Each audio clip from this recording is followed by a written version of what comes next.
The first major grounded update is right around the corner, and if you want to be as prepared as possible, look no further. Hello friends, it's Codiak here, one half of the team behind Legion Gaming, and today we'll get you ready for the new content and share everything you need to know before the patch goes live on August 27th.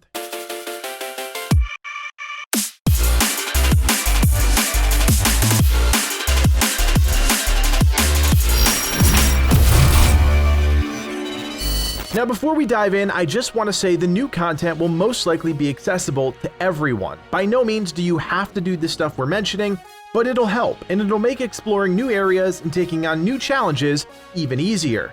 First off, you're going to want to prepare a set of armor that can withstand new threats. At this time, there are really two options: the Ladybug armor for more defensive-minded players, and the Spider armor for players that like to play it a bit fast and loose. For those who don't know, the Ladybug armor allows you to block more hits before being stunned, and the set bonus, Scarlet Embrace, allows your player to regenerate health. This is a fantastic option for players that aren't as confident in the backyard, especially when it comes to combat. Now the other real option here is the Spider armor, which is a great choice for players that are okay sacrificing a little defense for some extra mobility.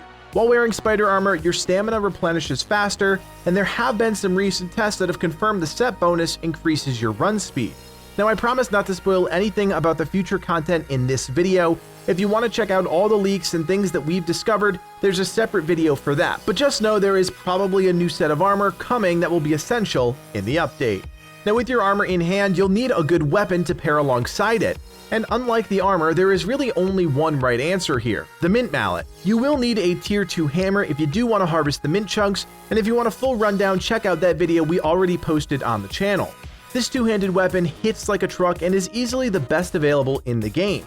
Now for ranged options, you're going to want to get yourself an insect bow. This is the tier 2 bow made from the wolf spider parts. I know it's a challenge, but having a strong ranged weapon is only going to make surviving and hunting new enemies easier. Again, no spoilers, but there are definitely some challenges that are going to require a bow in future content, and you're going to have the best available, so pluck up the courage to go hunt down a wolf spider and craft yourself the insect bow.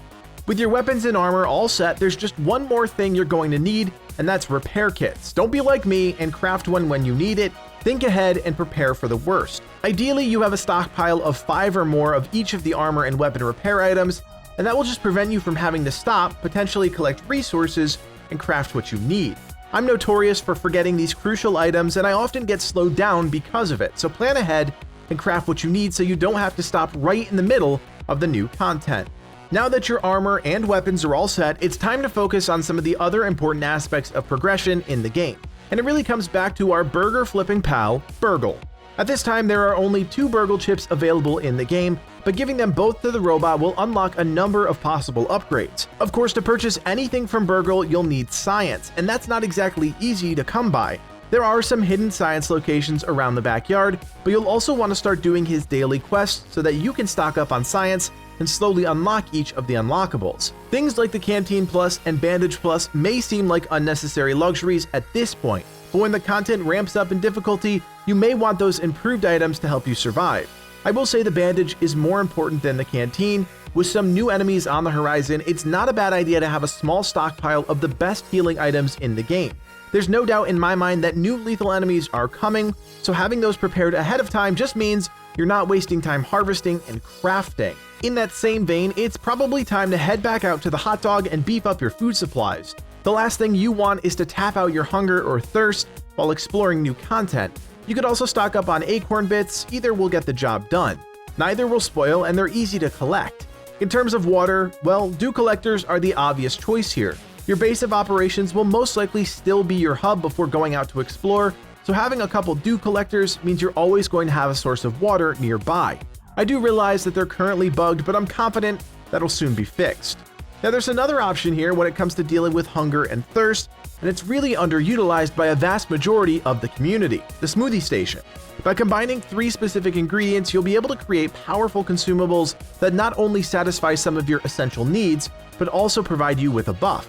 My suggestion is to stock up on 2 smoothies in particular. The first is Green Machine, which requires 1 plant fiber, 1 sprig, and 1 clover leaf to create. Super simple. This smoothie restores health and gives you the Hyper Stamina buff, which restores a player's drained stamina faster. It's a great all-around consumable, and for how easy it is to make, It's a no-brainer when it comes to survival. The other smoothie I recommend is the Liquid Rage, and I know this one isn't exactly easy to farm, but the benefits far outweigh the costs. Liquid Rage requires 1 Ant Mandible, 1 Spider Fang, and 1 Larva Spike to create. The smoothie replenishes hunger, restores health, and gives you a buff to your attack damage, and I don't think I have to explain why that's so great. In terms of quality, there is no consumable better than Liquid Rage, so farm up the materials, and believe me, it's worth it. When you boil down everything I've said in this video, most of it comes back to farming, and that's true. Because there's so much you need to collect, it's not a bad time to take inventory of your stockpile and really prepare for what's to come in the content. While you're out exploring, take the extra time to harvest a few extra berries or pebblets. We have no idea what the full scope of the first content patch is going to be, and having resources on hand almost guarantees that you're ready to craft and create whatever new items are added into the game. Truth be told, we know that there will be a lot of new materials to collect as well, so having basic materials on hand will mean more time focusing on new content and less time wasted on farming old content. Now finally, I want to talk about your base. There are a lot of theories about where you should build and what's the best base. I'm not here to rock the boat and tell anyone they're playing the game wrong, but I do think there are some strategic locations you should consider building if you want to leg up on the new content when it's added into the game. We know that there are 3 key areas of the backyard that are hot spots for new content: the pond, the haze, and the hedge. Each offers different story content still to be unlocked, so making sure you have a base that's close to these key locations could put you in a better spot for exploring new content.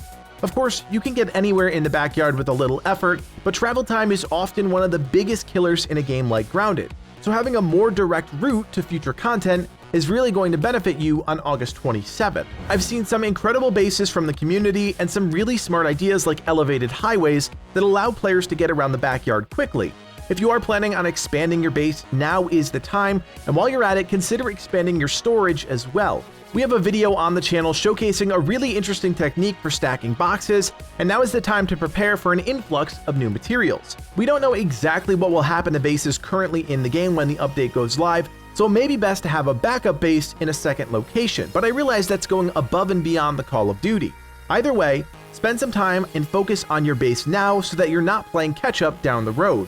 I will say, building on the pond is probably not a smart move, knowing what we know about future content. I would hate to see some of your bases destroyed because of an update, so best play it safe and build just a stone's throw away from potential hotspots. If you've watched the video, checked off all the boxes, there's one more thing that you could do if you really want to get a leg up, and that's stock up on science. No matter what content gets added in the August update, it will most definitely come with a new Burgle chip, so having a stockpile of science means you'll be able to gain access to those new technologies as soon as you find the chip.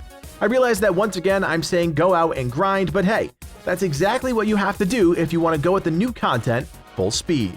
So there you have it, friends, my new content survival guide, everything you need to do and prepare before the big update on August 27th.